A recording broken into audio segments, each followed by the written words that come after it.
Here he is. Right, we haven't seen this guy for 7 months. And the last time we saw him, shit was going down. But because it's Brooklyn, we can't really remember what happened, and we're just happy to see him. Wrong house! He's getting in the wrong house. Hello! Fuck me in the bum!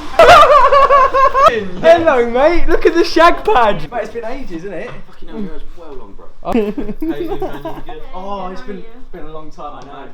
Oh, it's good to see you. 5 years, every day we were together. I know. And then suddenly it's like 7 months and nothing. It's weird. But we got Kitten now. And this one's you. Woo! That was actually me. you. Yeah, all the time we're like, this is literally Brooklyn, but as a kid. That's a him. Oh. Alright, well we'll cut there. And, How you doing? Again, alright, Rob. Sorry, dude. Bring it in, Little bitch. Always back together. and we're starting. I have no idea where we just were, but introductions. Go on. Hello. What's going on? I'm Mikey. I'm Brooke. We were in a band together, RoadTrip, did pretty well. Yeah, We did a pretty good job at, getting it places. And then, some stuff went down and it was all a bit messy. A lot of us have kind of made up and just sort of haven't really thought about it since because, shit happens. RoadTrip went for 5 years. We grafted. As the band members, we gave our everything to that band. We never made any money. We did it every single day. We saw our families maybe 2-3 times a year. That is literally all we did. Independent, no investors, Had to miss no weddings. real management. Like, Had to any miss arrangement. weddings, funerals were a debate whether or not we were allowed to go to those. We just put ourselves in a place where we were so conditioned to building this one thing, and to just give all the rewards to some other guy, and it kind of screwed up a 5-year memory, which should have been kind of commemorated in a better way. It should have been handled with nicely at the end, didn't it? It's like a celebration to the years of us growing up in the industry together. We were trudging along, doing all of this grim stuff because we were not getting paid any money. Remember, we getting nothing and living in a one-bed council flat and pretty Also much no bullied every freedom. day. And no we were freedom. with people 24/7. We had no privacy. Yeah, we were Yeah. vilified. Yeah, You yeah. didn't put a There bowl was no- on the side. You were getting all Spat kinds of yeah, shit thrown at you. It was insane.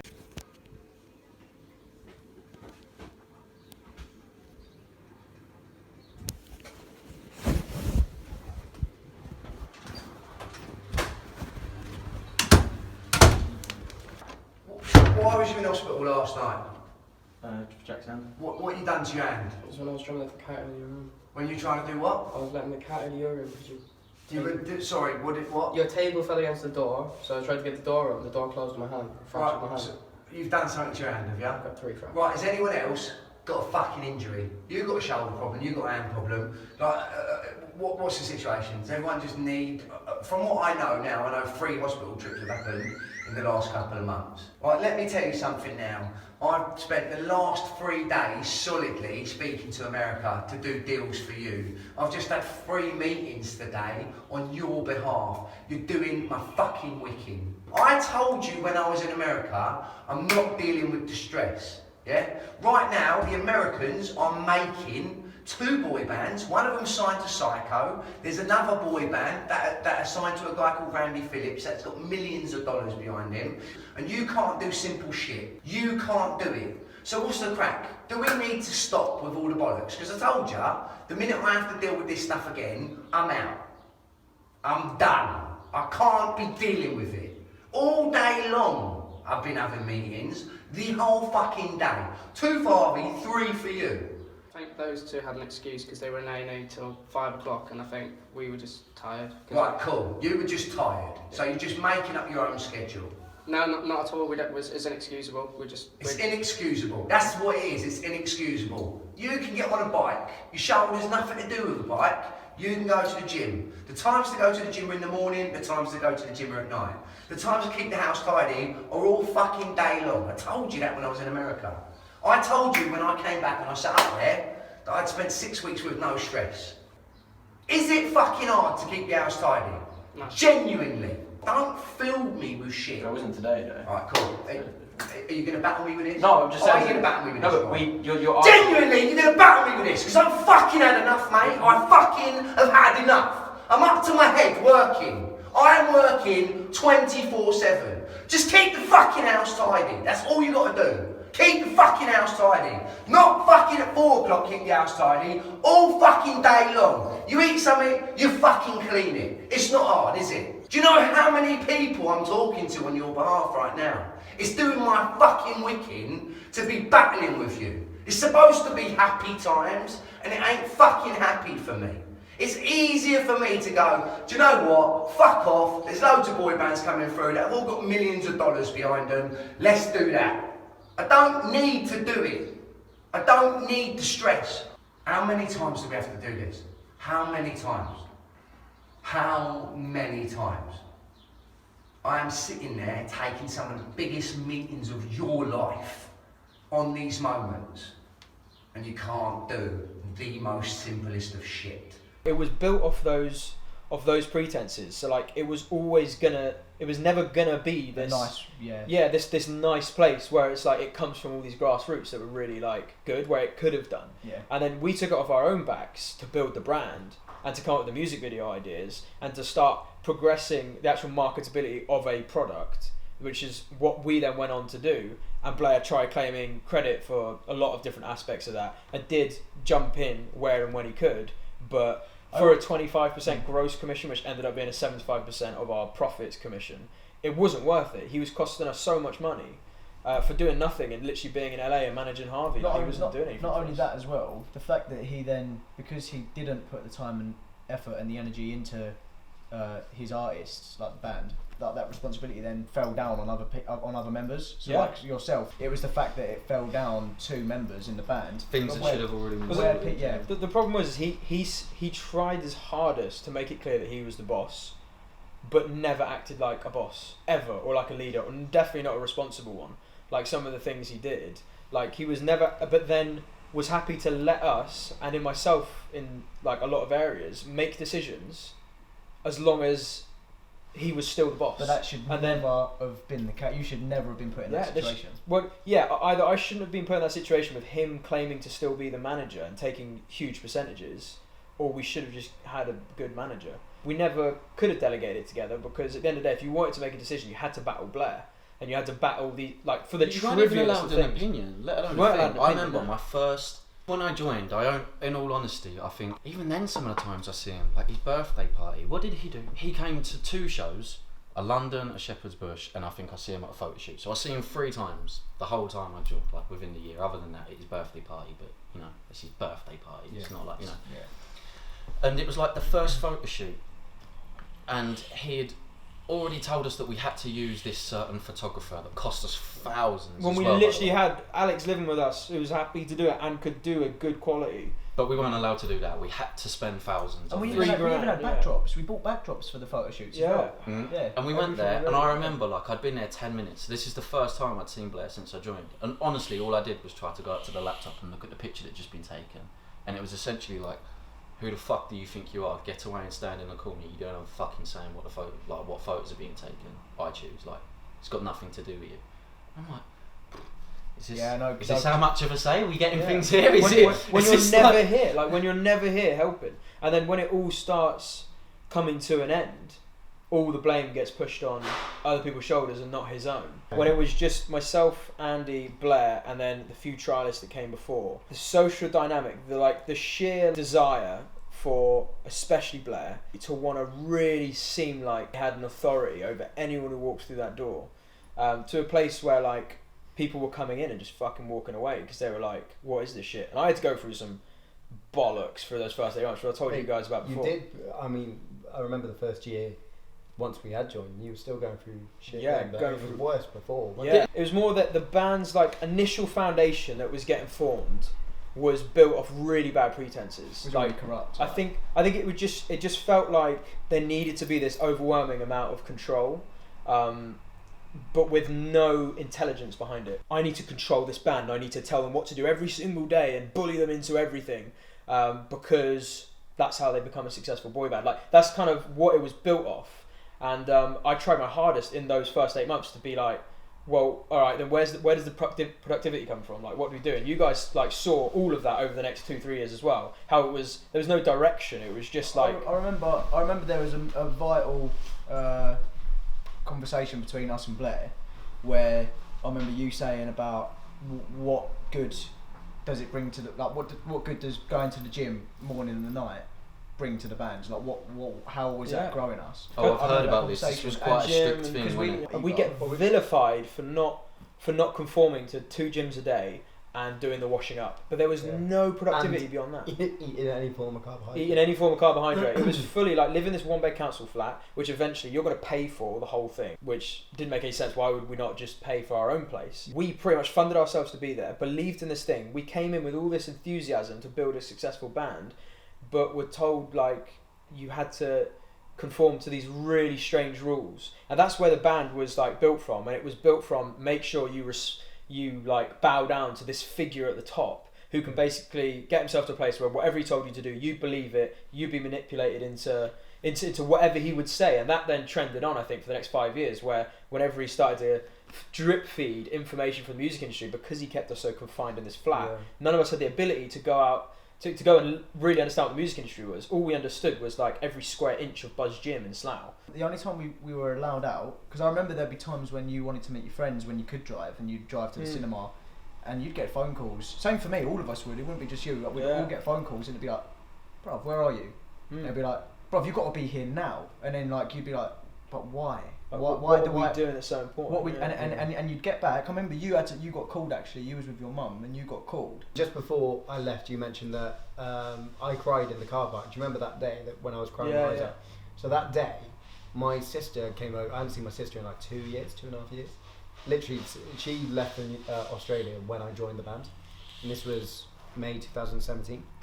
And she was over. It was the first time I'd seen her. I was told you can go out until 3 o'clock. And I came in at 3 o'clock, like 2 of the members were still sleeping, like this stuff was happening. And that's when I freaked. Do you remember I freaked out? We had an argument, didn't we? And I was like, what is this? Let's break it down, because the logic behind it from Blair's side, or from whatever kind of manager, I think this is the right way to, I would say, oppress kids from a young age, or like teenagers from a young age, to just follow like their guidance, however good or bad it is. I think the logic was discipline them so that they'll bow to you every whim and do what you say for trivial things like going to the gym, doing the washing up, and then they'll listen to you when it comes to sign this contract, give me this money. And that's what we saw trend out over the 5 years. He would divide and conquer wherever he could, or keep us from, like, we couldn't have producers, contacts and people like that. I was going to say, ages. When you were at like the flat, I know it was a tiny bit different, to be fair. Like, at least when I joined, I don't know what it was like when you was here. Like, it was different. We could like network a bit. But I know that when I was living in the flat with Blair, during the previous band, it was a very similar situation. Like, we went to a studio, like, you dare not ask to keep in contact with a producer or try network. That was completely against. I remember Andy getting Joe 90's number, or a producer's number. I remember Andy getting a producer's number. Wonder who? No, but like I remember Blair going like a bit mad over that, because I think I think you got it off of Andy as well. And he was like, "Bruv, why have you both got the producer's number for, like, why?" And the thing was control, and I think he had this idea that if I can control them, I can make them do things. The problem was there was no making do things. It was just he would swan off to America. I think in those first 3 years he was around maybe 6 months collectively over that whole time. During that period, we'd then gone, right, let's film everything, let's vlog, let's try and build a brand. Which leads me to the question: why did RoadTrip never work? It should have done in so many ways. Like, we'd, as a 5-6, like the different members who are in it, obviously Jack and Andy not here, but they also put in a hell of a lot of graft and time into it. Why did it never work? Because it should have done, and it did work in a lot of areas, but it was never allowed to get beyond this bubble of control, which was limited to a guy who we saw maybe a few times a year, but claimed to be our manager. I think you summed it up though, like with what you said earlier about like how all the foundations with what RoadTrip was like it was built up on like a damaged built up on damaged a damaged dynamic for one, and then we lived in that damaged dynamic like for 3 years until we could move out. To it. Yeah, and like where we lost so much freedom, I think, and like opportunities, like I think I missed out on a wedding. I think you missed out on a wedding as well. Yeah. Like I think that resentment then caused this to happen. But I genuinely think it's bad managerial. Like it's crap management, and the lack of any management is what I think it is. But the expense of like 4 managers in one. Like that was like we were paying so much money to our manager that did nothing. Like in the grand scheme of things, did nothing to really help and support us. Not only as young men trying to find our way in a really tough music industry, but also as a brand and as a business and as artists. Like we had to just figure out everything. Boys at one point. Yeah, boys at one point. You came in at 16, didn't you? Yeah. To be justified to get paid the kind of money he did was just to manipulate everyone's idea on how much he was getting paid and how much he was actually warranted, by saying that us paying for his two expensive cars, us paying for both of them, was a tangible expense because we used his car maybe twice on different tours. I drove his car on one of the tours, wasn't even there, and he actually used his car for doing his own on the side tour management that he did with Western and these other artists, where he was making money as a tour manager and getting networking with his car. That's why he bought his car, so he could network in that industry, make money. But we're the ones that paid for his car, and we hardly used it. We used my car more. My car was used more for touring, and then we got a tour manager. So we never needed to buy his first car, and definitely didn't need to buy his second car. Fuck knows why he bought his second car. And then pay for the whole refurb on his flat, when it was a council flat, and it had been destroyed over years of artists that he'd worked with, his responsibility. And we paid the bills and the rent on that place for a few years, where he was living rent free. It just led us all these series of events of like no management but heavy expense, had a financial consequence and a mental consequence for all of us, where we were like, what is it? Like, what is it we're in? It's like an existence, isn't it? More than it is like something you're passionate about. And you do end up like misguiding what passion is and what you just kind of need to do because you feel like you have to every day. There was no real leadership or guidance. Like there was also no money to self-invest in ourselves, because it was all getting paid to this guy who then ended up buying a house with it and his 2 cars and refurbing his flat and all this expensive holidays he used to go on where he wasn't managing us. And that led us to the demise of the band. I don't know where you guys sit with this, but in my mind, and looking back, although you didn't have the status of manager, you were essentially the manager for the band. Yeah, fully fledged. Whenever anyone asks me, like I don't shy away from it. I'm like, I did manage that band, but with the members. I don't necessarily like, and think the videographers. It was. But like, the thing is as well that looking back, it wasn't your responsibility. We were paying someone to do it, and a lot. And way more than they should have been. And I have to deal with like repercussions of certain decisions that might go wrong. Like, mate, I fucked up so many times. Yeah. Like as did we all. But like, if I fucked up, there was a potential consequence of money or potential consequence of something else. I was always really careful. I don't think we ever outsplurged money where it didn't make sense or where we didn't just try something that could have worked. But really, we spent all of our money to someone that gave us no return. It cost way more than he ever gave back. And in any business, that led us to lead you to a place where you dry up and you're like, well, now we've got no choice. Now we just... And we did raise these situations a lot. I did raise these to the table all the time, like, Blair, we need to address this. 2018 Christmas was the big one. And he just divided and conquered and manipulated everyone into thinking I remember you openly saying then, you was like, I don't know if I can carry on doing this. Yeah. So I remember you saying like, you was like the stress of it and it weren't fun for you. It was really that and looking at it had that mindset. Yeah. That's when I left. You guys knew that. I've heard about this. This was like the chat at Christmas. This was like the pinnacle chat, like the pinnacle meeting. The 2018 Christmas chat was the when RoadTrip really ended, when it's lost its like drive and passion. And it was because we addressed, well, like, it wasn't your guys' fault. Like, you couldn't have known because you didn't see the financial stuff. Like, in hindsight, like, I think you guys would probably appreciate now, like, you should have had more hands-on with it. Yeah, because if we all kept arming the knowledge, but you would have had to have the initiative to do it. Because everyone was so young, how could you know? Like, you should have had a good manager that was faithful to you and wanted what was best for you. Because you didn't have that, you kind of just never thought it was that important. In hindsight, it's really important. The money behind any business and any band is the whole reason it can have legs to stand on, and it didn't. But the thing for me, I was speaking about it on Twitter, is that when I left, I'd done 4 years in this band, hardcore, and been paid 15 grand over the whole time that I was in this band. That had generated, I mean, I don't know what across 5 years.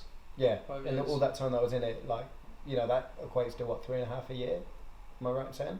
Yeah, 3.5 grand a year. Who makes? Who can live on 3.5 grand a year? That's when I was like in London, like. Yeah, I mean, so you made 15 grand across the whole period, and I mean, definitely spent a lot more than that, like on just living, innit? Like we paid for all our shit.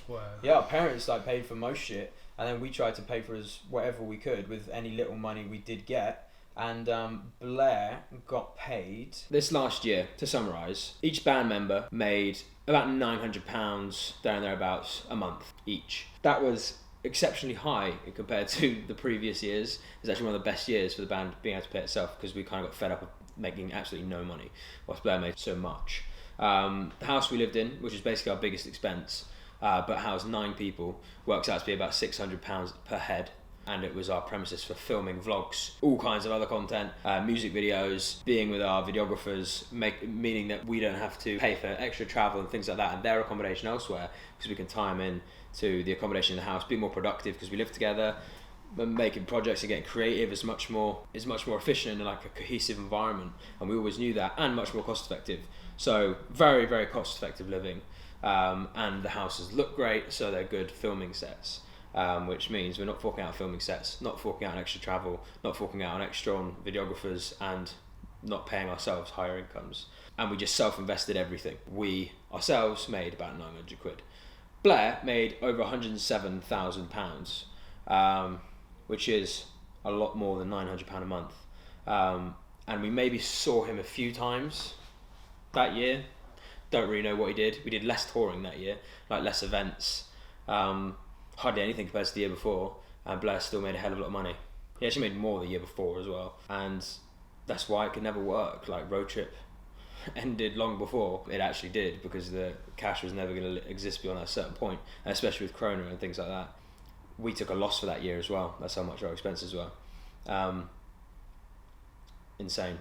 Don't ever, if you ever see things like this on your cash book, and you can see that one person is costing you a hell of a lot more than your other more tangible expenses, then have a look into that person and what they're actually contributing to your business. Because no matter what they say, no manager is worth their grain of salt unless they're bringing in more money than they cost. That's a really obvious thing. And if they're costing you like 10x what they're worth, then they're just a heavy liability. Get rid of them. And that's the lesson that I hope you learn from this. And there's obviously a lot more figures we could dive into, but that's for a whole different video if we need to. But for now, yeah, back to the podcast. It was easily around 100 grand a year for the last 3 years of RoadTrip. Yeah, it was six figures, wasn't it? 8 grand. Oh yeah, massively six figures. We got 50. Huge amounts. And then obviously, and bear in mind, we found out as well. We never Actually, no. We'll go on to the end and what we found out at the end. But yeah, like we weren't getting paid anything, which is another huge thing. That when you're an adult and you're seeing all your mates and you get told your whole life, like you need to make money to survive and to live. And for us, we were so passionate about self-investing in the thing that we wanted to build that we kind of always missed the part where it was all actually going to one guy, not into the and business. it was also ingrained in us from the start of the band that, bruv, are you in it for the money or are you in it for the passion? Yeah. Which is why we never questioned manipulation, the money. manipulation tactic, and Yeah. and it worked, man. Look at him now; he's sat there with all the money in the account. Just so many little minor things that add up in it, like being forced to use his accountant and not being allowed to pick out his loan, lawyer things as like well. that. Not allowed our own lawyer. If we even question about having our own lawyer. Oh yeah, do you remember that? He would say, like I went to get independent legal advice when he started to speak about a contract, which was some shoddy contract he threw in front of us, and he said, "Brother, you disloyal. Like, brother, how could you get your own lawyer? Blah blah blah. Do you not trust me, brother? Like 3 years we've spent doing this." And I'm just like, bro, this is standard practice. Like, you need to get an independent lawyer. Just quick, anyone out there, if someone tries and does that tactic with you, do not do it. Do not do it. They're a bad egg. Yeah. Right, that's a red flag. Get independent legal advice. Well, get it. I don't care how close you are to them, how long you've known them. If they try and pull that shit on you, don't you trust me in that? I wouldn't even bother getting it looked at legally. Look out for with legal yourself. advice. I just walk away from them. Walk away from them. I don't know about you, but at the time I didn't see how bad that was. I don't know if it's because that was a couple of years ago. And That might be because you was in it. Yeah, when I that's what I'm joined, saying. when I was new, and I like found out that our accountant was Blair's, I was like, oh, that's a bit odd. How come? It's like, oh, we didn't have a choice. And I'd stressed it. Do you remember I thought that as well at the time. Well, do you know what it was? Definitely from my perspective, most likely from yours as well. Yeah. I'd left college, I'd left school, I'd never done. The only work that I'd ever done was, in Bristol, like this part-time job. Never knew anything about finances or accountants or any of this stuff. We were just, or lawyers, someone mentions the word solicitor. I didn't even know what solicitor meant until I was about 18. I was like... Sounds like an infection. Yeah, I was like, got it again. You got a solicitor. But, no offence to any solicitors out there, that was just a joke. Yeah. But that was a big thing for us. I mean, because if someone mentioned solicitor or something like that, I was genuinely, and hand on heart, mean it when I say it. I was a child at the time. Like I feel like your debts, bro, didn't you? Yeah. I mean, even if it could have been anything, it's I probably would have signed that contract. We didn't actually ever sign a contract of any kind, other than that was even legit. The one with Jake Paul, but then that fell through. And that was for 50%. Can we just run that? Let's run that scenario. So we got told we're going to Jake Paul's to go and live with Jake Paul, and the night before, he throws a contract in front of us before we fly out there and says, "You have to sign this now before we go to Jake Paul's." Just said otherwise we're not going, and you're not signing to Jake Paul. And that was how we were fought the night before. And I said, whoa, like need like independent legal advice. We need to check this through and stuff. And got threatened to be disloyal. So here's some more evidence to back up the claims in the video. And this is a conversation between me and Blair a day after we signed his shoddy pre-contractual agreement before going to Jake Paul's house in America. Now, he put us on the phone with his lawyer, who said he was going to be dealing with everything for us with Jake Paul, and that he was going to be signing off the contracts for us with Blair's management.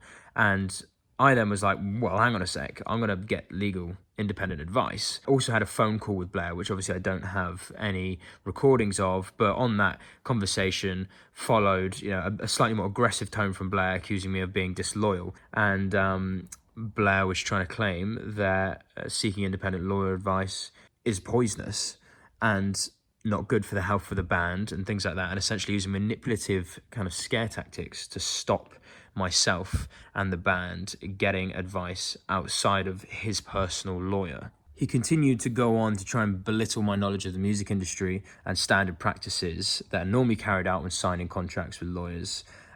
Just again to try and manipulate and divide and conquer, and use the carrot of, we're going to go to Jake Paul's and seek this big opportunity, and I don't trust you and I'm going to leave you, as the kind of leverage to force us into a place where we're almost a little bit desperate because we've put in so many years of sacrifice. We're kind of like, oh, look, mate, all right, well, if you feel this way, I don't want to be disloyal to you, I don't want you to be concerned or anything like that, and you start, and as that oppression starts to kick in, where you can't really be firm on some really standard points because this man's kind of dangling your career and your existence over an abyss just because you wanted to get some legal advice. Most of the time it felt like you had to play this kind of game with Blair where you had to appease his huge inflated ego and this delusion that he had, by saying things like, you're my brother and this and that, just to keep him happy. Because it was very tricky to ever have a constructive conversation with him. And I even had to go to the stakes of saying, I'll never sign with another manager or anything, just, please stop trying to screw around our lives, in essence. And that's just never a relationship you should be having with a manager. It should be professional.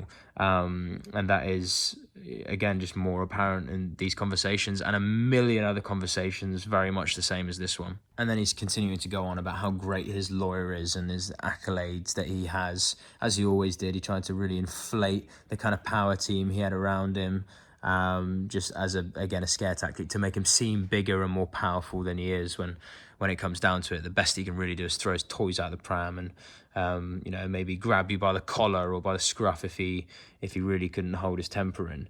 And again, just seeing the distrust and the kind of things that he's throwing at me in the conversation, and how I had to try and back a corner when literally 24 hours later we're meant to be going to Jake Paul's and seeking this massive opportunity, that come along very infrequently in the band, and then we're having kind of all this pressure put on us last second, so it puts you in a desperate place where you say and do desperate things.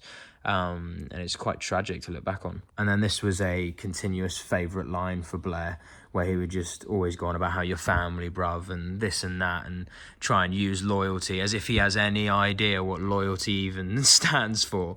And anyone who's got to preach loyalty on a daily basis is someone who probably doesn't show much of it. And that's what he always used as like a hook, line and sinker. You're meant to be family, bruv, and I don't trust you. And I also thought it was worth just putting in evidence that this isn't fabricated and that these aren't just Photoshop screenshots. And you can see here that it's a very real conversation that happened, and you can see it in my WhatsApp. And there's years and years of conversation between me and Blair, obviously. and this is just one of them. And a few of us did speak out at the time about it, but at the end of the day, got forced down to do it because like we had missed out on our career and our opportunity. The thing that we were building whilst he was swanning off to other countries doing fuck all. He threatened to take away within a second because you wouldn't give away 50%. It's also worth noting that was a pre-contractual agreement. Yeah. So that was based on contract. If Jake had signed it. And that's what he still stands on today legally. He still stands on that contract being a legitimate contract when he's never sent it to any of us, even though we've asked with lawyers and ourselves many times. But we're like, he's like, oh, I still own a part of you, I've got this contract. And you're like, alright then, let's have a look at the contract. And all of a sudden it's like, no, you're not allowed to look at it, it's mine. But Well, just trust me that I own all your money. After I left the band, he rung me for about 3 hours and we had a full chat. And to be honest, I was shitting myself because I didn't know what I was doing. He's like that, man. You can be scary. Like. Yeah, I didn't know what I was doing, so I was on my own just recently. I literally had no one around me, whereas the last 4 years I had 4 people around me the whole time. And I was being threatened with a lawsuit unless I gave 25% of everything that I'd made up to that point, and that I'm going to continue to make for the next year, I think it was, because I had a year remaining. I mean, he just keeps taking and taking from people. You made no money at all, and then the second you left, he was like, "Oh, I still own half of it." Which even then, I mean, when I left the band, and even now, I'm not making huge amounts of money. I'm a normal guy. I'm making normal amount of money, and yet it was like, if this gets taken away from me, I'll be in the exact same position I was in RoadTrip. With more liability, Yeah, where I won't be making anything. And because I said on the phone call, I was like, all right, I'll keep, because I basically put my own email and my own stuff in my bio on Instagram, all that stuff, and wanted me to change all of that back to his. Why? He doesn't manage you. I know, exactly. And I said, I'll do it if you make me your priority. I straight up said it. I was like, if I'm one of your priorities and you actually work, then I'll do it.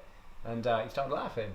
And he was like, just laughing at me. I was like, well, no then. So he said, you've got to give me a load of your money. And you went, alright then mate, as long as you actually put in some effort for me and work. And he laughed at you and went, are you stupid? I ain't going to help you. I'm just going to take your money. Well then, 3 months ago, so I refused to sign anything.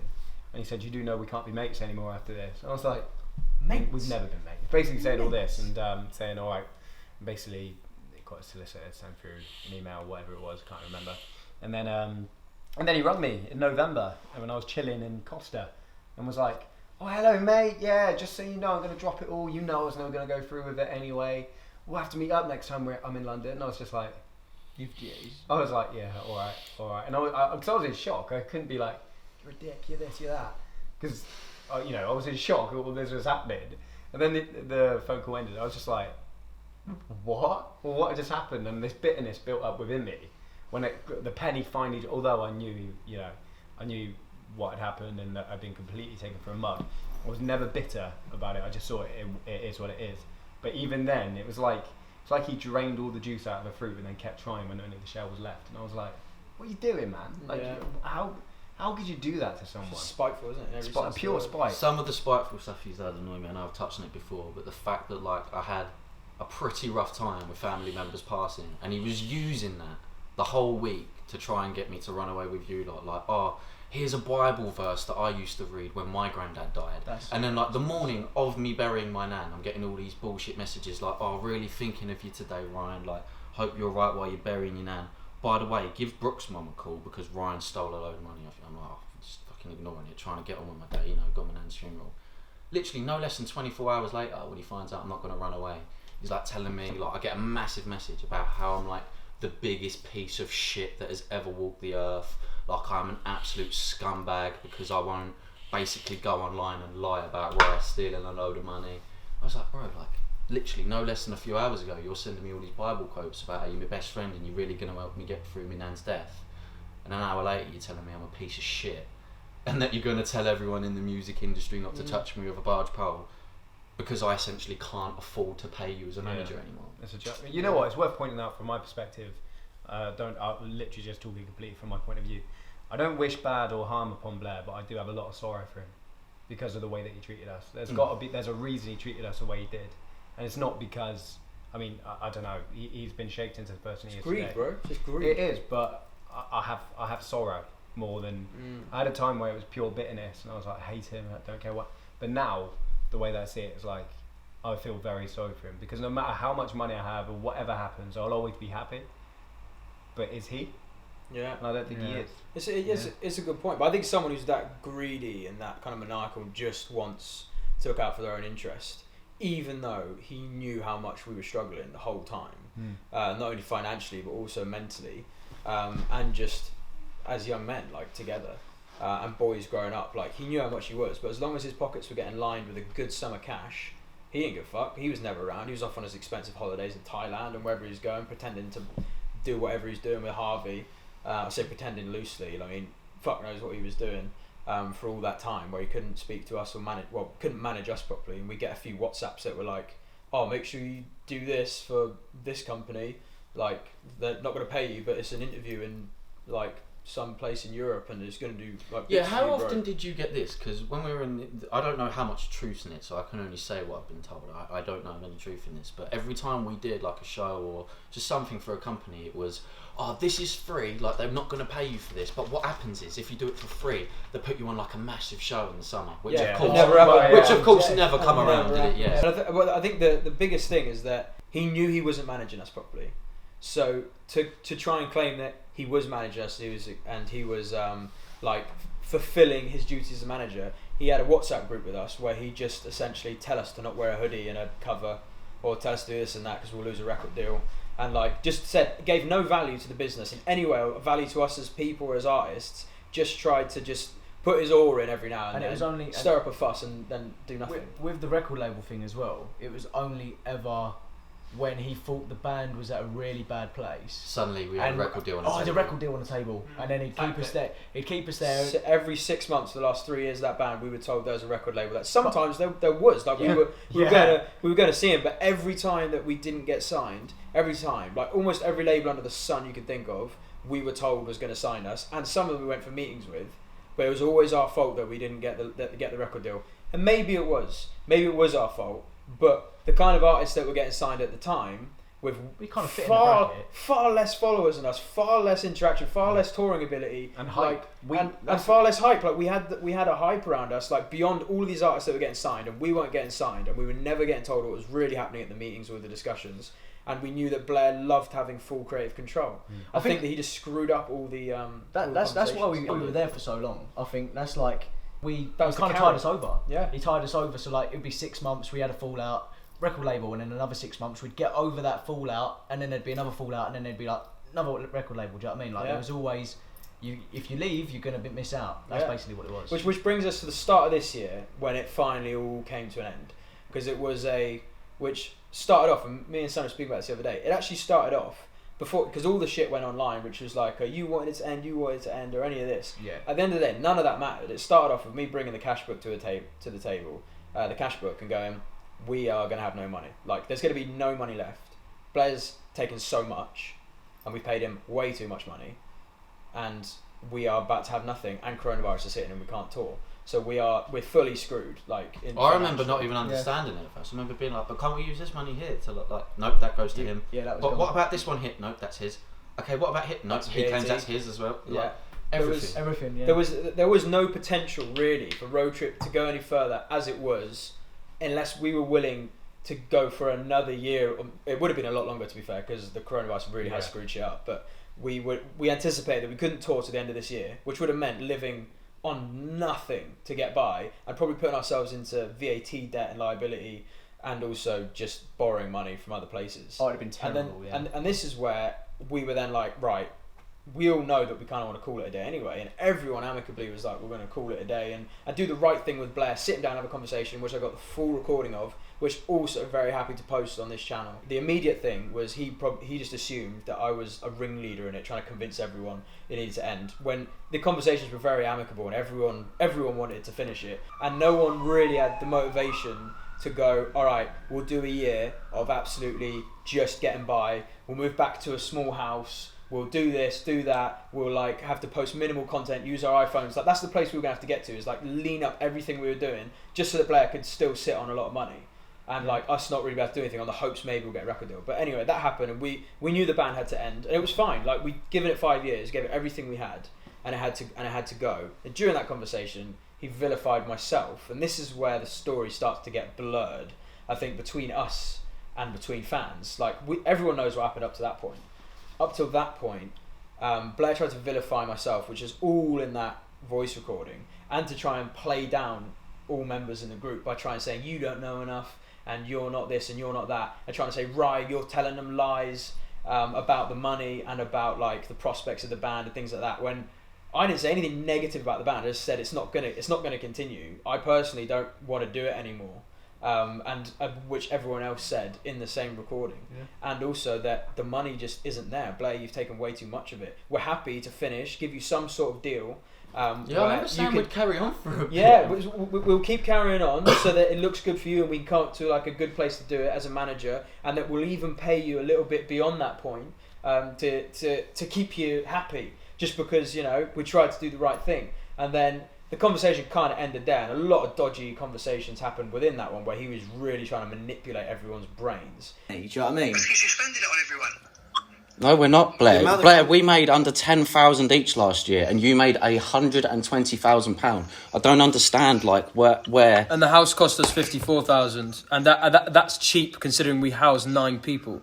And that's the production level we need to grow at the rate we did. Like, it all makes sense. It's all business expenses, but the biggest expense on that sheet is yourself. And we are not offended by that in any way. We are cool, like, with everything moving forward. Cool. You've gone and told them a load of bullshit, right? But I haven't. You've gone and fed them a load of shit, mate. But that's what's on the accounts. And Penny at the moment is doing our end of year, and from that end of year, we will see the same thing. And that is like, I can't.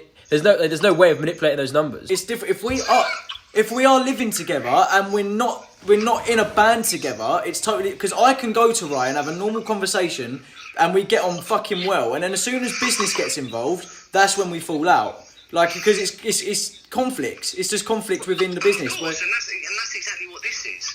Rye's done everything that he said he wouldn't done from day one. He's gone, right, I'll manipulate you guys. No, he's not done that, mate. I said it to you the other day in the group chat when you said about it.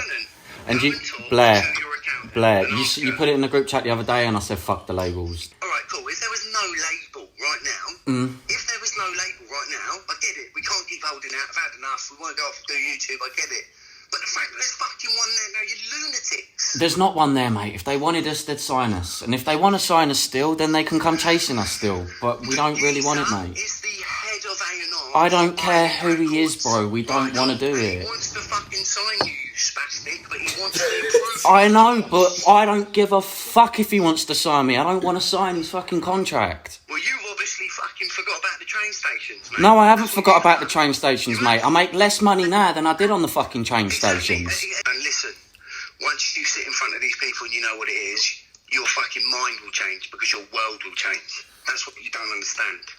Everything that you're doing right now will be magnified by 20. Not knocking you at all. It's just that we don't want to do it as a collective. Mate, listen, you've landed on your fucking feet. You've got a geezer that's only ever done boy bands that's now come back and wants to sign a boy band. And we probably play a few of those in this. And the biggest one was what he said about like the kind of desperation with him wanting us to continue to essentially be his slaves to feed his bank account. Is he said about us, why don't we just, here's a scenario, why don't you get a record deal, yeah, to see if this record deal works. He tried to say there was one in July coming, and he's like, just wait till July. Oh, there's going to be one in July. And he tried saying, if you hold out and you get the record deal, even if you don't want to continue being a boy band, you can just take the advance, pocket it, punch each other in the face, and lose the record deal, and keep the money, and then you don't have to be a boy band anymore, but you've got all the money from the advance. But the problem is we don't want to be a boy band. Okay, call it whatever you want to call it. But if you're going out and you're fucking touring the world and you're earning a ton of money doing it, and you get a big dirty fat advance, I'll tell you what you do. Go and get your fucking record deal and then punch each other in the face and you'll get dropped. And at least you get a big fat advance at the beginning. You might get 100 grand in your bank. Because we don't, I feel like you think we hate each other, Blair. Like, we don't hate each other. No, listen, no, you're not understanding, right? If you were to get a major record deal, yeah? If you were to get a major record deal and they would give you an advance for 100 grand, yeah? If 3 months down the line you punch one of the others in the face, you'll get dropped and you don't have to give the money back. Oh. And that was I'm not saying he would do that to a record label. I'm saying that's what he was trying to do to convince us to stick around. It was any manipulative tactic possible. And the easiest one he found, which is always his strategy, divide and conquer, vilify myself by saying he stole the money because he could play. Sorry guys, the camera cut out again. We do need to fix that. But anyway, so yeah, we were talking about, so in that conversation with Blair, the band ending conversation, where we're all on the same page, and he's dividing, conquering, and talking about the finances, where he knew that was a weak spot for everyone else, and knew it was my weak spot because he could try and hold me accountable for the finances of the band, and just try and tell everyone an outright lie that I was stealing all this money. That not only really stupid because we share the same accountant with the fucking manager, and we all have access to the account, and everyone knew that my card was used for the years before. It was my bank account that was used. Whatever got the job done, used my bank Before account. you crack on from that, am I right in saying you asked to set up a company band account, but you was told you weren't For allowed? many years, but that we weren't allowed to set up a company bank account with an accountant or anything like that because apparently that's bad practice, or because it was going to cost us more money. Really, it's much better to set things up in a company and not to have someone hold the liability. And he then used that to his advantage. He used the fact that one person, myself, had that accountability. He used that as a target to divide and conquer, and then to manipulate others to believe something else, knowing that that he wouldn't tell them the truth, or he wouldn't let them ascertain the truth anyway. So, but that happened more so after that conversation ended on the phone, and it was the end of the band. We all knew it was. Oh, shit, and then Blair insisted that we all speak to him individually on a phone call, right? And we all had like an hour-long conversation with him on the phone afterwards, where he was trying to do the whole manipulation thing, the whole this and that thing for ages, and tried to tell me on the phone that he was gonna like come for me and stuff like that. And then it got really amicable, and he was like, "You're my brother, blah blah blah blah blah. Oh, but I'm gonna fucking get you a lawyer as well. But you're my brother, and I love you, and I want to see you do really well. But I'm gonna fucking I'm gonna make sure no one works for you again, and all this kind of shit." As I'm sure he did with other members as well, and just trying to find whatever weak spots he could to then like make things go his way so that he could continue earning his ridiculous commission. And then there was a few day period, and you guys and yourself and Harper had gone, and you were at the house at the time, weren't you, with family Yeah, stuff I was that week. at my mum's. Yeah, you were out. Andy was up in his house because of coronavirus and isolating, and then yourself and Harper had just gone one night. Right, so we've all had our suspicions today because we haven't heard from Brook and Harper at all, assuming maybe they were just sleeping in. But we came up here just to check on them, and Brook's room is gutted. There's nothing in here of Brook's anymore, really. It's all gone. And it's the exact same in Harper's room. Like, everything's just gone. Wardrobe's emptied. Everything. Guys, where have you gone? And the rest of us in the house were just like, so myself, Robbie, Alex, Connor, just like, where the fuck did they go? So then we started going, right, there's a narrative here we're completely missing. Something's happened between that conversation and now. Obviously Blair's done something, we assumed. And then we didn't hear anything from you guys. Heard from Sonny, obviously, and Sonny was then like, what's happening? And then we only found out really how you guys felt once the stuff was posted online.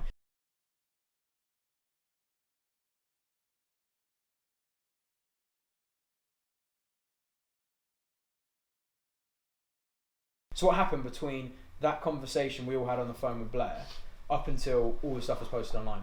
Because we've not actually spoke about this yet. We've never actually known what's happened. So obviously he was doing that stuff where he was like, "Oh, bro, I love you," and but then he'd be like, "Yeah, I'm gonna come for you and sue you, bro."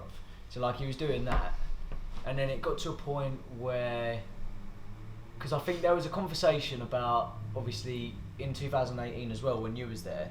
And it was that Pinnacle meeting where the financials came into play, and a lot of the blame for money was you like taking it supposedly. So then obviously he knew that by bringing that back up and being like, "Bro, where do you think the money's going?" Obviously there was already that conversation prior to being aimed at you. He then used that to like kind of make me feel like, oh shit, maybe like I need to get out of this that scenario and situation. And then he was like, "Yeah, bro, I'll look after you, make sure that you come here," and stuff like that. So then I was like, "Alright, sweet, let me just get out, because I'm quite frankly, I don't want any confrontation. Like, I can't be asked." It's a pretty scary like situation. Yeah, in general. Like it's a big deal. It's the end of 5 years Yeah. of what you've Like, known is and how imagine your reds all over the place. Oh yeah, and how it was done as well was just fucked up, if I'm honest. Like 2 a.m. in the morning, like after 5 years. Do you know what I mean? But anyway, so I got back with Harper to my house, and then my nan's got like a little like a bungalow in her garden, so we stayed there to film content and do whatever. And then Blair was like, "Bruv, write out this. So he got us to write those what you saw on the Instagram and Twitter. He got us to write that, and he was like, just listen word for word. And I was like, and to be fair, me and Harper actually battled and was like with Blair, and we was like, we don't want to personally attack the boys because we just look like dicks. Like and quite frankly, like it just looks like we're sour. So you was worried that you was gonna come across like defamation of character. Like I didn't want to do that. I was like, fair. this defamation of character, that is wrong. I don't want to do that. And he was like, bruv, just listen, just write it like this, and you won't be in defamation of character or whatever. Blah blah blah. And I was like, all right, so I'll write it out. So I wrote it out anyway, posted it, and obviously fucking shit went down. Shit hit the fan. Shit hit the fan, bro. Were you scared posting it? Like, did you think of the repercussions or the consequences of what was going to happen? Like, were you scared? I mean, he gave me an ultimatum of get out with me or stay with Ryan. I'm going to sue all of you. So I was like, at the time, I was like, I'd rather just get out and then just take things as they come once I'm out. And then at least I know. When someone's telling you they're going to sue you as well, that's a pretty, that's pretty worrying. It's not nice, worrying place to be, especially when you got like. Sure, you won't mind me saying this because we're all in the same boat. Had fuck all money. Like I don't know what he was going to sue us for, but my mate. Yeah, the rest of our families, But he did say that. He said, and if you haven't got money, then your family. So.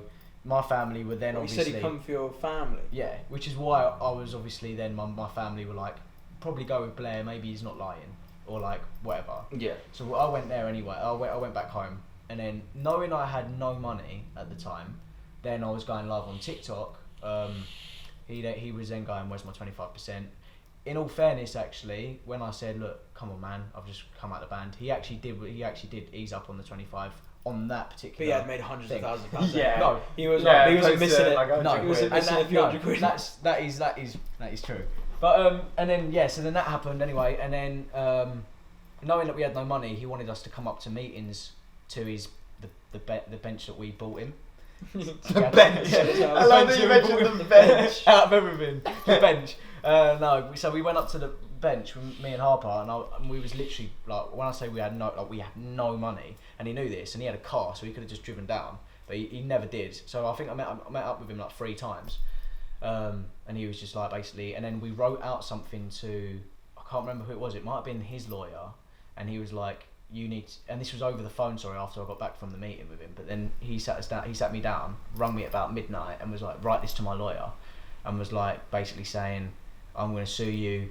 No, he said to me on the phone, I'm going to sue you if you don't write this, so you need to write this. So I wrote it, and it was basically stating that we all had an agreement, a legal obligation within a contract or whatever it was, and he was like saying, all got a contract. So I was like writing it out, and then I sent it to his lawyer, and he was just like, cool, it's fine, thanks, put the phone down. And literally from then, he basically wanted to carry on RoadTrip with me and Harper. And I was like, no. I was like, that is stupid. I was like, are you serious? Harvey even came out and was like, no, you shouldn't do that. I've told him. And then that was one of the reasons why I left as well as obviously the suing part. Sorry, I know you're in the flow or something, but can I ask what was going to happen with Andy then? Had Andy? Maybe that's a question for Andy. So I got told that. So you met Andy, right? Am I right? You and Sonny met Andy? Yeah, we went up. Well, we wanted to try to speak to all of you because Blair was obviously making sure that none of us could speak to each other, so that he could drip feed whatever information he wanted. Just pick whatever, yeah. So me and Sonny were like, nah, fuck that. We're gonna drive to everyone's houses and just like make sure that took the laptop and went. Here's the bank account. I was told here's not to see you. Yeah, we knew about that. So we went to see Andy and went to see you as well and spoke to your fam and just went, here's the bank account, here's my personal bank account, here's all the transactions of money that he's trying to claim. Yeah. It's because that's where it was all built on that pretense, and I was like, there it all is, like it's all there. No money has been stolen from my part, and I'm not saying Blair's stolen money that I know of right now. We later found out that he'd had kept a lot of money that he hadn't told us about. But at that moment, I was like, here's how much money he's just taking because he can manipulate us to take it. And that's where the problem is. Like, that's why there's no money in the band. It's not because I've stolen anything. Yeah. It's because we pay him so much and we've raised it for years that we can't do that or can't afford to do that. Yeah. That there is no money left. And that was like, and I think that kind of muted the whole, like from that point, I didn't really hear anything else. It was then very quiet. Yeah. Well, the thing that I was like, the thing that kind of like put me in a position where I was like, I think you are just a charlatan, like you are just chatting bollocks basically, is where he was like as if like it was nothing, by the way, like he was just like, oh, by the way, I gave Rye the YouTube. I was like, what? I was like, you just gave away the band's YouTube to Rye. Obviously at the time I was bitter, but like he was like. But he had it though, because I'd always had the YouTube. No. But obviously then, obviously then I was thinking. Because at this point you're being told that you're about to rebuild the RoadTrip band at this point, and exactly. then he's just said, I've given away your YouTube. Exactly that. Okay. He never gave anything away though. He could never get it because he stole the ones he could and took those back. And the reason being is because he wanted to carry on RoadTrip with me and Harper. Yeah. But then I was like, what is the point in doing the RoadTrip thing if you've given away the YouTube? And then I was like, must be for leverage, or it must be like I'm gonna keep him quiet, like a hush thing. So then I was like, okay, this is just dodgy, I'm just getting out, and that's what I done. I literally called him and I was like, bro, I'm kind of done, if I'm honest. Like, we done it to be fair, we actually done it in a very amicable manner. But from his position, he had nothing to lose at that point.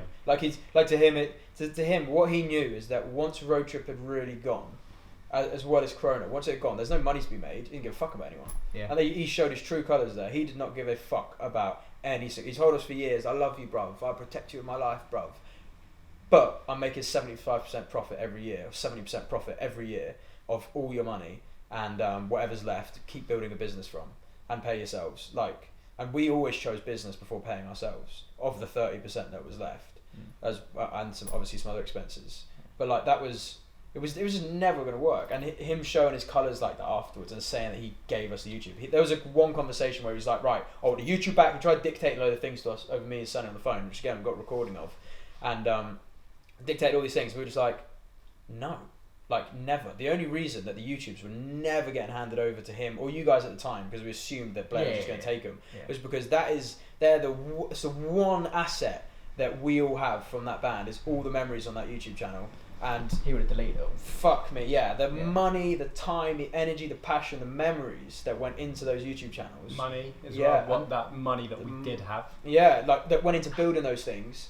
That's staying with who we considered to be like the most responsible with it at the time, which is me, because our only plan was leave it dormant and use it to help promote whatever anyone went on to do next, and then we'll just delete it over time, delete the promotional stuff over time, so that it just stays as this memory forever. Little time capsule of RoadTrip. But you can see that he hasn't, because he said whenever the band was going to end, he always said, didn't he? He was always like, there's a 6-month period after the band where you can post.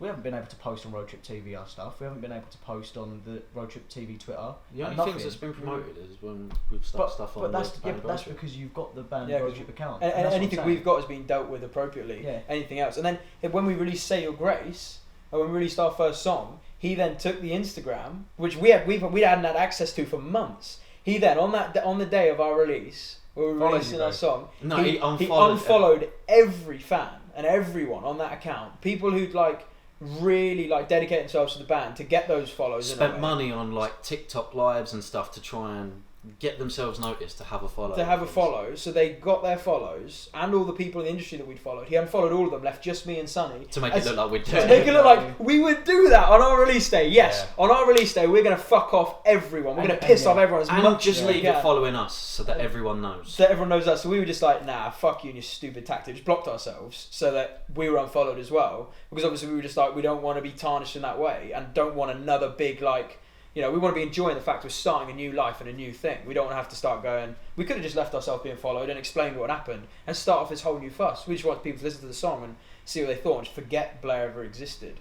But he's still trying to come, and he'll still try and come now and come with some bollocks. Well, it was always the thing. I mean, maybe I don't know. It's up to you guys whether you cut this. Don't know if I'm allowed to talk about it, but the whole lawsuits with other acts that he's had in the past, in particular, the lads duo.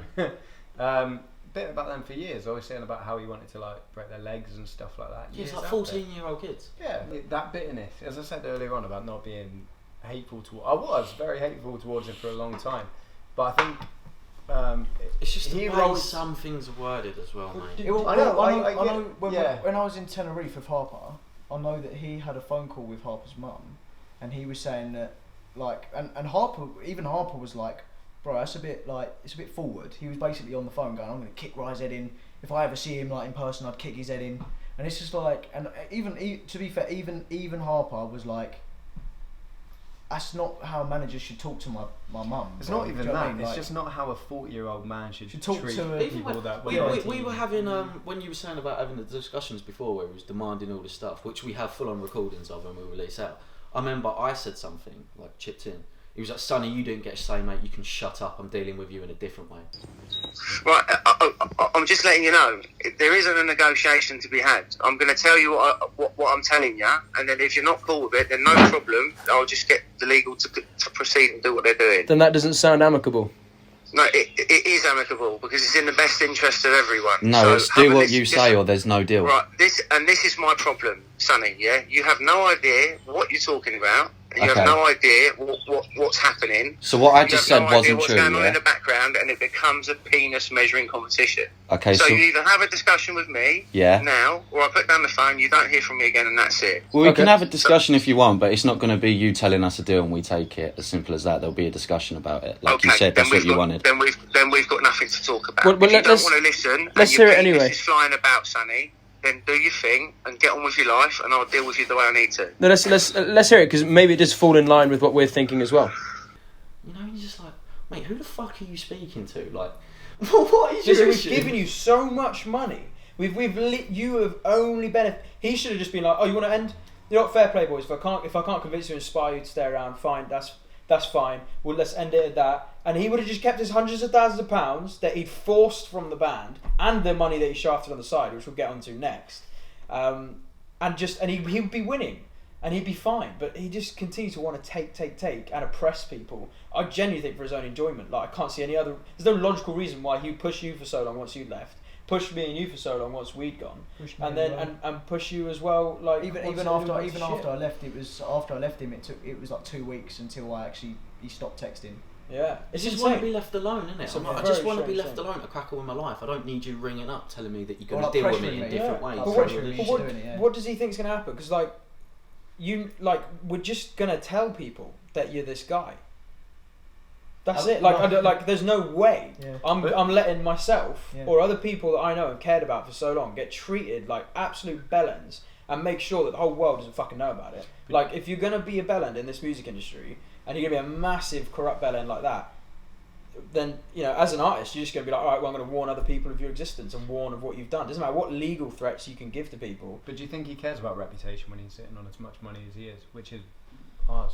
I don't know. It's insane. It's insane that he can act that way and not think there's a repercussion. There's a repercussion to bullying people and being a tyrant for that long. Like, tyrants in the past have been dealt with.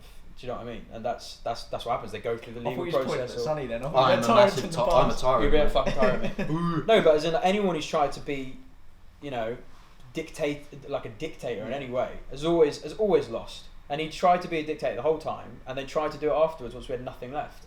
And like, eventually you just go, well, the least I can do to get any value from the situation is to tell people about it and just to spread awareness that there's people like this in the industry. He's not the only guy. There's loads of them. And then just back to your point. So once you've gone, did you know Blair had acted, or did you know that you guys were essentially engaging in a legal battle with us under your name, Harper's name, and Andy's name? I don't know if you were aware of it. Were you aware that he had engaged? Are you aware that you three essentially tried to sue us? That you were essentially coming for us legally with legal representation. Had he ever informed you that was happening? Yeah. Did you know about that? Because you would have then been liable to us coming back with a retort. With you. Ooh, was it a legal letter like went through the door? Yeah. No. So you'd sent a legal letter to us, and it said acting on your behalf on Andy, Brooklyn. I've said your legal names, and Harper, acting on your behalf towards us as directors and of the company and as individuals. So he's basically putting you in a firing line where if we wanted to retaliate, or if we did have good grounds to like counterclaim or sue for defamation of character or anything like that, you would then put yourself in that position to do that. Did you know he'd done that? Because we assumed at the time that you had no idea that that's what he was doing. I knew there was a legal letter going through. I don't think he ever specified what names were on the letter. So you never got proper that's just insane. That is just because if we'd have like chose to respond, would they have had to have paid for the legal costs if we'd have replied? We wouldn't have even known. It would have been that if we'd then gone, right, well, we want to see you in court and we want to come for this, and that. You're then in the fire line to do so because you initiated. Like what the legal letter we got was from you three, and as a acting on your behalf. So we were just like, but have you three really sat there and done what that? I found strange about it wasn't at the time because of the situation, yours and Harp's name, it was Andy's. We were like, why are all three of them apparently joining us? I didn't even know that you lot would speak. They got to a point as well, yeah, where like he kind of like desperation was like it was at its peak, right? And he was like, he rung me and was like, "Have you got any dirt on Rye at all? Like not even, Wonder what that was. but like not even like." Just have you got anything I can use against them? Nothing relevant to why the band split, nothing relevant to like the financial sort of situation with who took money, who didn't, nothing. It was just, have you got any dirt on Rye that I can use? So just any form of incriminating evidence over the years? Any stupid things that we would have done when we were like 16, 17 or whatever, like he was just trying to look for it, and I was like, no, I haven't got that, mate. I was like, what? I literally said to him, I was like, what is this the road you want to go down? And he was like, bruv, if this is the road that I need to go down, then I'm going to go down it. That was literally what he said. It's insane. Because he's got to be clutching at straws, isn't he? Is it so funny? Like, he had to, and I heard that he'd done this to quite a few people within our network, and had gone, I need stuff on Rye, and I was just like, isn't it so funny? Like, dig away, man. Like, dig away. Come ask me, and I'll see if I can give you anything. Because it's so easy. It's so easy to get dirt on you. Because I don't have to get dirt. I just got to look at our bank account. Or look at where's our merch money that the last merch drop we did. None of that ever came through the company account. He kept all of that, like presumably because it didn't go to any of us. And the Poland advance, the advance we got for doing that tour, that went straight back to him. To be fair, I think I actually do. I don't know. I didn't see the transaction, but I'm sure there was emails back and forth after I left where he might have actually sent that back. But the pretense under which he took it was because the tour was off. Yeah. But he then took it back, and then it was then promoted that RoadTrip were back on the Poland tour anyway. And I was also asked by people that we'd met previously in Poland that were 100% on that tour what was going on, and I was like, we are not doing that. Like, the band doesn't exist. Yeah, talking about Poland, actually, you know, when the band split, so while that was all going on, he actually, talking about dangling the carrots earlier, he actually done that with me to stay, to do this new thing, by dangling the carrot saying, bro, you've got no money, but don't worry, because if you do Poland, you're going to get loads of money. You'll be fine, because it's only a free piece. And I was like, bro, like, I'm not sure Poland's on because of Corona, for one, and two, are they going to want RoadTrip when it's not RoadTrip?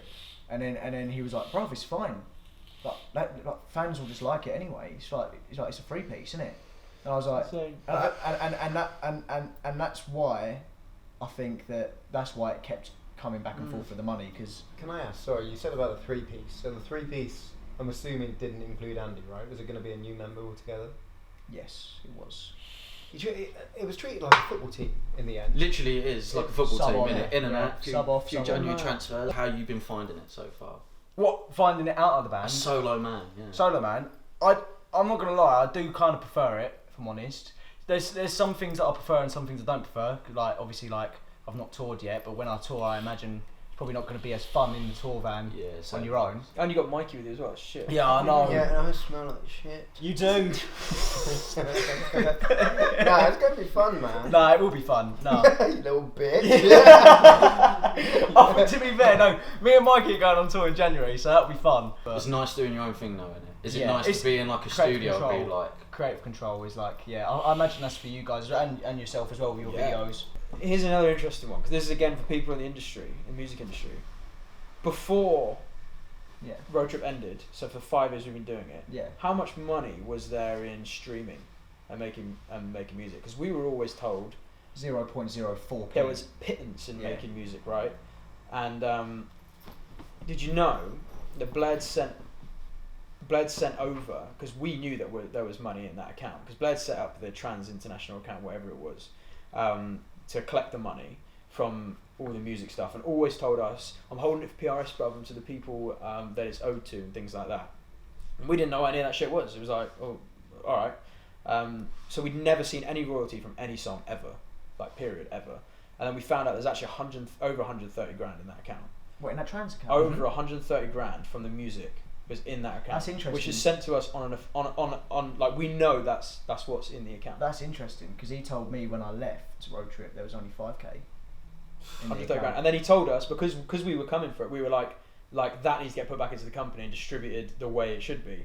And he said no, because you owe me a car still, you owe me a car, and then his gross commission and all this other stuff. So it's actually about 4 grand owed back to RoadTrip, which is bollocks because we'd already bought his cars. Like they were already bought. And we shouldn't have even bought his cars in the first place. They were already bought as a separate thing. And then there's the 130 grand, and then there's his. Regardless of that, the principle is, however, it could be a quid in there or 130 grand.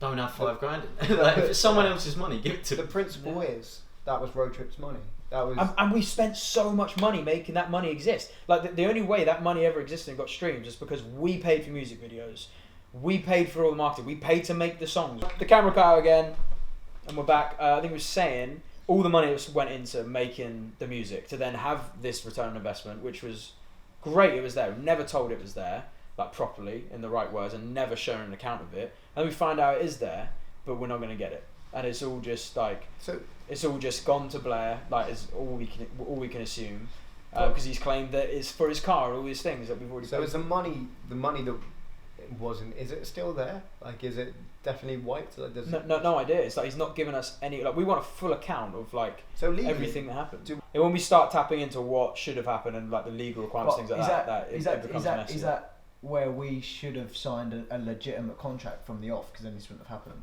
Well, it's what he knew the whole time. He deferred signing a proper contract for a long time because he knew he could then get the maximum period out of us when it came to tying us into a contract at our most lucrative stage, i.e. when we signed a record deal, when we were making a serious amount of money. He knew he could just keep siphoning off money whenever he wanted to. Yeah. But yeah, I mean, fucked up. Completely fucked up. Like, but that happens in the music industry, and do you know what? I don't even hold any resentment against him. We did all, as a 6, as RoadTrip, you consider it to be a 6, including Blair, facilitated a situation at the start where we could all learn something, and we did get exploited the fuck out of. It's a massive life lesson. But it's a huge life lesson that a lot of people never get to experience, and for that I'm grateful. Mate. Like, I think what RoadTrip did, considering what it had against it, was impressive, mate. I think it's internally and externally. Yeah, I saw some places. I think it's worth noting because I think a lot of people, I see it a lot of people saying RoadTrip failed. RoadTrip didn't fail. Not at all. RoadTrip was incredibly successful. It was literally, from my eyes, I mean, it's subjective, but I consider it massively successful. That we all went from this. No one will do it again. No one will do that again with no money.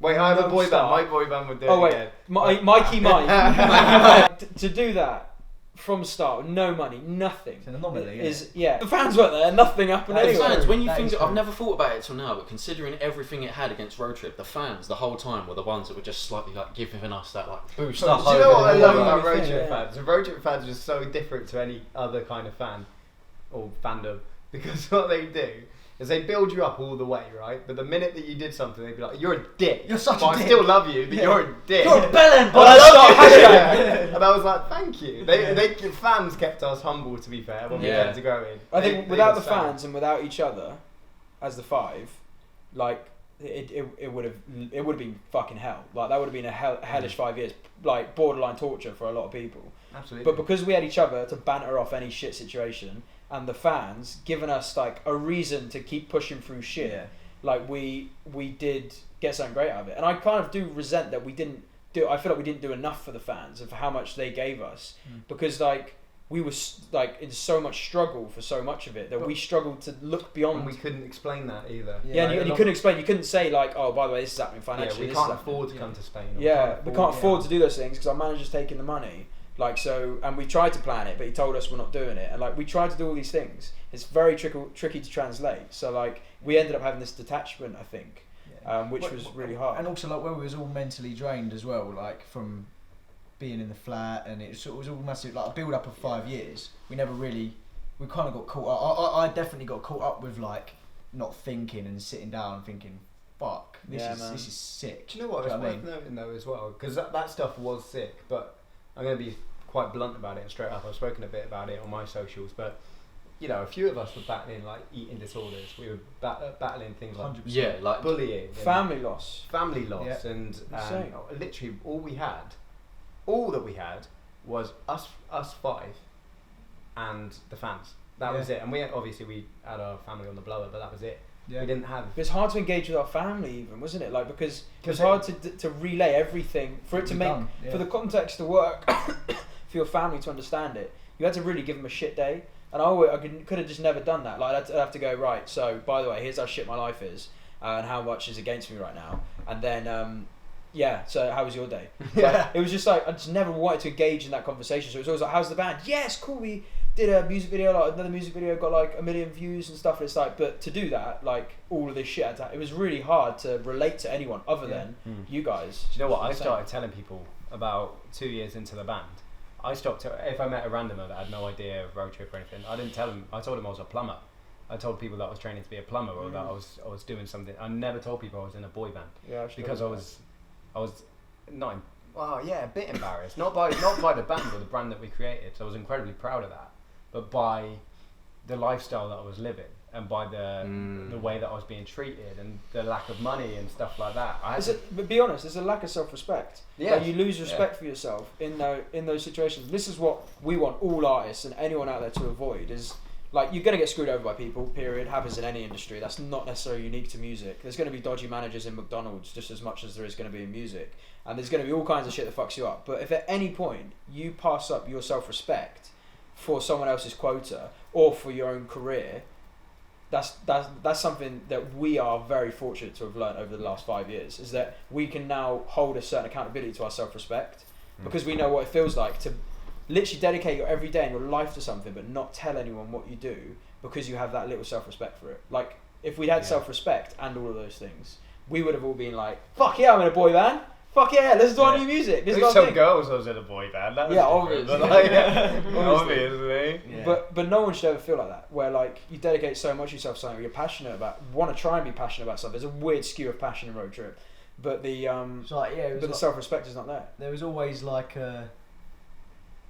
with how much positivity that was growing, there was always a negativity that was also growing with it. Like, do you know what I mean? Like, well, it was always foreshadowed. Yeah. Everything we did was foreshadowed by negativity or by, you're not good enough, you're not thin enough, you're not smiling enough, you have bags under your eyes. Whilst all of this was being said to members of the band, I feel like members of the band were working fucking miracles to get the traction and build up the brand they were. Whilst he was swanning off doing nothing. We were always, there was always at least one of us doing something very productive for the band. Always. Like, and you know, saying that is a massive understatement anyway. Yeah. Usually it was all of us, or 4 or 3 or whatever it was. I mean, but there was always one person. Within the 5 years of RoadTrip, everyone pulled their weight, I think. Like, the duration of RoadTrip. I think the staying power and the just showing up is a huge commitment. Like, we didn't have bed. Even the flat, I had to sleep on a mattress on the floor, or I slept on the coffee table for a couple of nights before I got the mattress. I think did you actually? Do you remember? No, I used to do that as well. We used to have a girl band at the time when we were in it. Bearing in mind I was like 16 at the time, and we weren't allowed to go home. And he'd have the girl band come stay, and he'd obviously give the girls the beds, which, you know, in fairness, I don't have an argument with. But then when you have slept, you know, like in the hallway where you used to do the covers, hi, we're RoadTrip at the stairs. Yeah, you slept out there. Yeah, you literally, we had to sleep out there with no blankets and no pillows. You literally just walk outside on the floor, like, cool, right, that's me for the night, and just. See, like, if you're like, because going back to the self-respect thing and like talking to your family, like, I could never, like, mum, like, I've never told my mum like about that stuff, like, ever, like. I have afterwards. Like, oh yeah, like the boy band's sick. I'm 16 and I'm living in a 1-bed flat with no bed, and I'm sleeping on the floor. And an eating disorder because I'm not allowed to eat carbs. That was the biggest thing, like, because, I mean, whether, I don't know, at the time you don't take it into consideration, but I 1,000,000%. I mean, if you compare how I came in, like, you guys saw the way, you know, I wasn't fat by any means, but I was stockier. Like, same with you, you were stockier. Bigger. And the fact that we went there, I mean, at one point I was like, we did 2 sessions a day at the gym. Yeah. Always burning 1,000 calories. Always, and eating like fucking soup and chicken. I counted. I did a food diary for 2 weeks, and this was when I was probably the worst, just before LA. And I was really skinny at that point. Do you remember I tore my shoulder? Yeah. Got really skinny. Yeah. Because I was injured, I wasn't able to go to the gym as much as I would have liked to. So I started eating, and even I continued when my shoulder healed. I was eating 300 calories a day, burning 1,000 in the gym, and you burn an extra 2,500. We had like a little competition, didn't we? Me and you, before LA. And I remember there was a point where I had one chicken breast, and I swear you just lived off 2 soups a day. One in the morning, I was one at night. vegetarian. That was mainly you. I don't mean this in a nasty way. Do you not Yeah, think go that's kind of fucking warped? The fact that you two were having competitions over who could eat the least amount of food because you've been told by some geezer that you were too fat to be in the boy. But the way that I saw it at the time, that is mental to me. I think me and you were touching 8 stone. I think we were 8 stone in LA. Yeah. Well, the thing is, for me, how different you guys look then. Yeah, man, especially you. Yeah, it's mad, isn't it? It's mad. But we were being told like, because I remember it was like every time we got every time you walked in after a trip to LA and saw us or whatever it was, like, you've put on weight, bruv. You've put on weight, bruv. You put this. He on. wouldn't just do that though, bro. He'd grab your cheek and go, "What weight? What's that?" And he did it constantly, right? So I was like, "Fuck that! I'm getting like." Then the next time he saw me, it was like, "You've got an eating disorder, bruv. You've got an eating." Do you remember that in America? And he was like, "You've got an eating disorder." And he was telling during strangers as well, bro. Stranger, because I remember me and you were riding in the back of his car after the music video for Stranger. I can't remember. And he was like, "Bro, you're just eating fish." I think you was just eating fish, or you was vegetarian. Vegetarian. He was vegetarian. He was like, "Bro." That's why I went vegetarian. I didn't go vegetarian for any. Although I pitched it like an ethical reason. It wasn't for that. It was to lose weight, and you were the same, weren't you? You did the exact same thing. I remember him saying to you though about the crackhead diet, where he was like, "Bro, just eat sweets. That's it. Nothing else. No vegetables, no meat. Just packets of Haribo." But I always tried to have like a 3 bit of times a a. day. I think me and you did have the same thing at one point where we were like, we were definitely manipulated into doing it, but we were like, let's just try dietary things and just fucking see what happens. I remember we there did was the lemon detox. Bro, we did that for like 3 days. In Overload, we were forced to stay there for over a year in Overload. He didn't have an oven. Or Didn't have an oven. Did have a microwave? I don't think you did, Joe. He had a microwave. He had a microwave, to be fair. Nice one. Nice one. Yeah, Yes. sweet. You passed the Nice one, He had a Nice microwave, but then the closest place to go and shop was M&S, which, as everyone knows, is quite expensive. I can't afford £7.50 for a fucking half a cheese sandwich. So, the closest Asda was in like driving distance. None of us drove there. He wouldn't drive us there. So we were literally forced, mate, to eat like pot noodles. He used to call it the pot noodle stage. Yeah. We were forced to live off pot noodles or just go and get a McDonald's. Because all we had was microwave, and he wouldn't let you go home, and you had no money to go out and get yourself a meal. Yeah. We lived off watermelon for a while, us three, I think, as well. We did. I didn't have a lot, but you guys did. I think me and you went for a phase of literally watermelon in the morning, watermelon at night. That was it. So if, again, you ever feel like you're at that stage where you're doing music and someone's telling you need to change your body appearance, just tell them to get fucked. Yeah. Quite frankly. Eat. If it's gonna harm your harm your health. Eat food. Right. I reckon positive. Let's be positive. Yeah. Let's round it off a bit. Each give 3 of your favourite things from your time in RoadTrip. I reckon 3 things that stand out to you that you will never forget and you'll always look back on positive. There's loads, even from way before I joined, mate. I just think overall what the band achieved's mental. Headline Shepherd's Bush, nearly 300 million channel views. Yeah. Without the vlogging channel, that's minus all the vlogs. Yeah. Without the vlogging channel, #1 album. Like what? On iTunes. 10, 11 UK tours. How many did you do? I think it was 10. Like 10 UK tours. Like appearances on Nickelodeon and all these TV shows we grew up watching. Mate, I think the band did sick, to be fair, considering what it had against it. Considering what it had against it, with no investment, nothing, it's as organic as it comes. Just us. And it was self-managed. Yeah. I think that's mental. That's insane. And we lived in two pretty dope places as well, which were cost effective, regardless of what he tries to say. Yeah, they were. Because everything we did was in there. It's like a small office for us.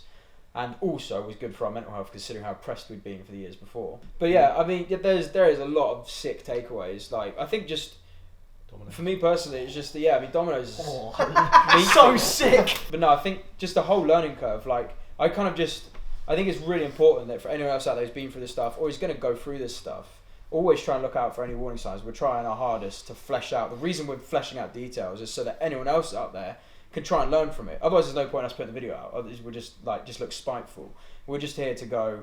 If someone had pointed out these things to us, fuck me, man. If someone had pointed these things out to us from the start, which gives me a little bit of angst towards those people who didn't. I think people did, because I think the track record there, or his track record, was awful. It was abysmal.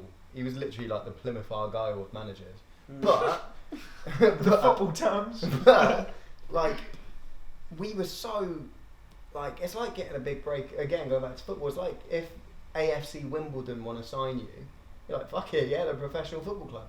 you see it as your big break, and you think one day I'll play for Chelsea. And that's the way that you see it. And I think we were that way inclined. We had our minds set on the big stages, and the things that he promised he'd be able to provide for us. But I mean, I don't look back on the decision that I made with regret in terms of joining. No. I think those warning signs were there by the fact that Union J, Bars and Melody, Overload, all these acts within 3 years. Council Flat and Slough. That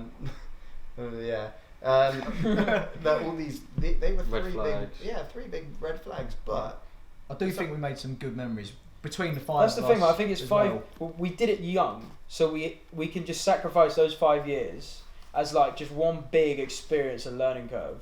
And now we do need to catch up with the rest of the world a little bit in a way, because there's things that we missed which are pretty crucial, and we need to like get to grips with those things. And we are doing it in probably the hardest time in human history, like modern human history, with coronavirus and shit and economic meltdown. But we can just take it as like 5 years of learning, take all the good bits from it, and any negative things is just learning. And again, no resentment towards Blair, no resentment towards any of the guys in RoadTrip, anyone that worked with RoadTrip. However, I do think that some people who worked with RoadTrip should have had a responsibility to speak out on the things and help make us aware more prominently than living in fear of the manager. But you know, like that should have happened. They also live in fear of it. They live in fear of him as well, yeah. That's exactly that. I mean, there's a couple of big people that I can that we all know probably who I'm thinking of live in fear. Like these people showed that, but they were good people, and I think they had our best interests at heart. Yeah. And I think they were under the thumb in the same way we were. Yeah, it was exactly. just a bit of a different context. I think no matter what comes from it, the fact that there was over 1 million people behind the screen filling the shit that RoadTrip did, I think is mental. Yeah. Like there were 1 million people behind the screen that were waiting for content from, you know, from a brand that was RoadTrip at some point, and that it made people's day and it helped make a few friendships. Like, I know that's a bit cheesy, but on top of all the shit that like went on behind the scenes, at least at the forefront of it was what people positive. could see. For sure. Yeah, at least it made some people's friendships, hopefully made a few people's days. And the Well, fact that I said you there's see, like people behind the screen waiting for it's like something. let's say we put out a cover on an original music video, like straight away in the DMs on Instagram there'd be group chats just going, have you seen this, and then that's how they all socialise. Over from countries, Chinese girls, do you remember that? The girls came over from Japan. Chiaki, I think her name was. To literally the driveway in Slough. Well, maybe we do another video where we like speak more about the good shit, but there is a lot of good shit, but like I think that was between us and the fans that made that good shit happen. I think so, and how we're taking bad situations and making them like good memories, like that is. And that's an important skill to have, I think. Hopefully the best takeaway from this is not only that the fans enjoyed it and that we enjoyed our time, but also that other people can learn from us. Because we weren't fucking One Direction. We weren't this massive band or anything. We just did really well at what we did, and we set a goal out, and I think we smashed expectation considering what we had to work with. We had a GoPro in a council flat. Yeah. What we were, this sums up RoadTrip. We were 5 dickheads with a GoPro. Naked. And people were just like, alright. Censor those vlogs, dude. The amount of penises. The mayonnaise bottles. The mayonnaise bottles. That was so funny, man. It was funny. It was funny. It was funny. And we got to see quite a bit of the world and stuff as well. LA. Why was everyone naked at RoadTrip all the time? It's funny, man. I think it was just we went through a phase. We went through loads of phases. We went through a screaming phase, smashing phase, which was the LA phase. Overly cuddly and touchy-feely. The phase. first never got out of that, right? On my phone, the first video on my phone. I won't go into detail what it is too much, but I can just say the first video from when I joined the band It's Brook on dumping my his phone. balls in a cup of tea. Essentially that, yeah. It's you dunking your bollocks in the tea. That's not a vlog. No, it's not a vlog. Don't worry. I've not put that in no vlog. It's just on my phone. But it's like my first memory of the phone. Like the first video I filmed after joining RoadTrip is a picture of your bollocks, just caressing my teeth. When I left, you did drink it though. Oh no, I did not drink that. Oh, you didn't drink it? Fuck no. Why did you drink it? When I left, I deleted all like not incriminating, but all like definitely not incriminating, but all the weird, all the dodgy shit, all the dodgy weird shit that if my phone got hacked, you know, you guys. It'd be embarrassing, yeah. Apart from 3 videos of Brook, where he literally strips off in the old flat in Roxby and tries to windmill for about 2 minutes straight. Literally, I've got them and I watch him. I watch him on the regular sometimes on my own. Do you? That's how much I love those videos. Send them to me. I've got them. Mate, I have got some corkers of you on my Snapchat memories. We'll go through them in a bit. I genuinely think this is quite bad. I genuinely think there's people that I don't even know. What's happened to the video? It always reverts back to Brooks' Penis. Thanks for everyone who watched. We appreciate you guys. Hopefully you've learned something from this, and thank you to all the roadies and anyone and families and friends who showed support to what we were doing for so long. You know, it didn't go necessarily the way we wanted it to, but it went some other way, which was interesting. And take the context of this video with a pinch of salt. This is what we've seen, and it is the truth. This is what happened. We just want people to learn from our experience, and that's hopefully the best takeaway from this. And we can talk more about the fun shit in the future and enjoy just rekindling like relationships that we missed out on for the last 7 months. Yeah. Because we were bored last time we saw each we other. were, yeah. We come back from Istanbul on a plane. That's my favourite video on YouTube, man. Oh, I watched it and I was like, funny. What have they done? That video is funny. But yeah, I mean, thank you, guys. Yeah, nice one, Mikey. But no, thank you everyone who's watched. We appreciate you guys. It's good to see Brook again. Good to see Mikey again. nice to See you like pretty much all the time. But yeah, I mean, do you guys want to plug anything? Anything like that? Brook, just plug your Instagrams. Let's just do that. Alright. Yeah. Well, yeah, so we're going to put his Instagram out here. You can follow him on Instagram there. Follow Mikey, follow his boy band as well. Yeah, they're Boy good band. actually. They are good. Everyone start petitioning on Mikey's content. He needs to start a podcast. Like Mikey's start a funny podcast, and I feel like people would watch it. I'm just saying, like I think that should happen. Yep. And we're releasing music every week, so check that out on Spotify at Feats. Yeah. And yeah, wicked. Well Cool done, stuff. man. At least life's cool now. At least It is. doing cool stuff now. Oh, happy birthday, Mum. It's your birthday today. Happy birthday, Mikey's mum. Happy birthday, Mikey's mum stream toxic. She hasn't. Yeah, She Fairs, Brooke. Yeah, she hasn't. Bye. Quality. Oh, to be fair, so do I. I need to remember my mum. Stream toxic, she hasn't.